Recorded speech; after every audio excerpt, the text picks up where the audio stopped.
America ચીન વચ્ચે tariff war ચાલી રહ્યું છે। તાજેતરમાં અમેરિકાએ ચીન પર ટેરિફ લાદવાનો આદેશ જારી કર્યો છે। તેના જવાબમાં ચીને સોયાબીન, જુવાર, પોર્ન, બીફ, જળચર ઉત્પાદનો, ફળો, શાકભાજી અને ડેરી ઉત્પાદનો સહિત ઘણા અમેરિકન કૃષિ ઉત્પાદનો પર 10% ટેરિફ લાદવાની જાહેરાત કરી છે। એક અહેવાલ મુજબ ચીનના નાણાં મંત્રાલયે એક નિવેદન જારી કરીને કહ્યું છે કે દેશ 10 માર્ચથી કેટલીક યુએસ આયાત પર 10% અને 15%નો વધારાનો tariff લાદશે।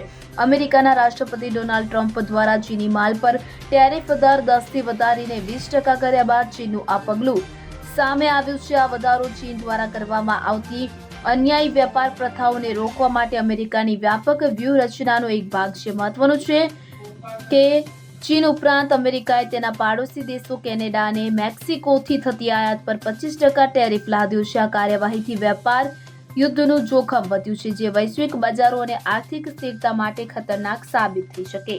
Bureau report CN24 news.